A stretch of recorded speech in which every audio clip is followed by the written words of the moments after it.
Hi, welcome to CinemaKC, your own personal film festival. My name is Erin McGrane, and I'm here with Justin Gardner. Thanks for coming on our show. Oh, happy to be here. Well, we're going to watch 3 of Justin's films today. And the first 2 in this first segment are a couple of short films, Paul and Tender. So did you direct both of these films? No, I directed and wrote Paul, and Tender I produced with filmmaker Jerry Rapp. Okay, well, let's take a look at these films. This is Paul and Tender. All I felt was the punch. I was trying to defend a friend. And then somebody said I was bleeding. When the doctor sewed it up, he said I was lucky to be alive. The blade had missed my jugular by a couple of millimeters.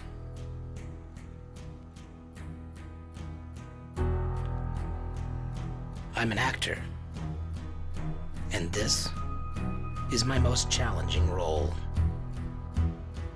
To convince everybody that everything's okay.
I know Paul personally. I know he's been a staple in the theater community for many years here. How did you get involved in this project? Well, I knew Paul as well, and when Jerry Rapp came to me with the idea of creating a couple short films for the Chicago International Film Festival. For a competition. Competition, correct. I decided that I would want to do Paul, write and direct Paul. So I approached Paul and asked him if he would be comfortable with that, because I'd like to see him get some justice. And what has the response been to the film? The response has been amazing. People who've seen it are shocked that the person hasn't been caught yet. That was my second question then. Has there been justice for Paul? No, unfortunately not, but hopefully, programs like this can help highlight that, and there's a possibility of that. And then Tender, tell me about Tender and the story. Jerry came to me with a couple different stories. I really responded to Tender because of the lack of dialogue and just the really, really powerful, striking imagery at the end. So, it was one of those really heartfelt projects, and I loved working on it. You have a very distinct style. It's very intimate, very warm. You feel like, you can almost touch the characters. They're right in front of you. And we're going to see that in the next film that we're going to watch, which is called We Will Make You Whole Again. We Will Make You Whole Again. We'll be right back with more from Justin Gardner after this break. Hi, welcome back to Stageport. We're here with Justin Gardner. We're getting ready to watch your film, We Will Make You Whole Again. What would you like to tell us about this film before we see it? Well, it was 2 years in the making. Wow. Labor of love, definitely, Yeah. And a heavy collaboration with my co-director, Trevor Hawkins of MammothMedia.tv. Great. Well, I'm looking forward to seeing it. Let's watch We Will Make You Whole Again.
Hi, welcome back to CinemaKC. So Justin, tell me, do you think he did it or didn't? I think a lot of people hope that he didn't, but we left the ending ambiguous because it's not for us to decide. Well, I thought this film had so many great characters in it. Each one had their own world. This must have been incredibly complicated to film. Yeah, I mean, we had a ton of shots in this. I mean, probably the same amount that you'd have in a shorter feature-length film. We also spent a lot of time casting and making sure that each person was perfect for that role. Something I felt that really connected them was the song. Yeah, well, We Will Make You Whole Again. We approached Billy Smith, Chris Toll, and Kristen Paladin of Olympic Size. Great band. Yeah, great band. And we came to them with this idea of having a distinct melody for each one of the characters and having all those kind of culminate at the end to like create this crescendo. We didn't know if it was possible, but they pulled it off. They created a really rich seventh character. So they created that all for the film. Yeah, it was completely Fantastic. original music. Well, thank you so much for being on the show, and thank you for watching CinemaKC, your own personal film festival. See you next week.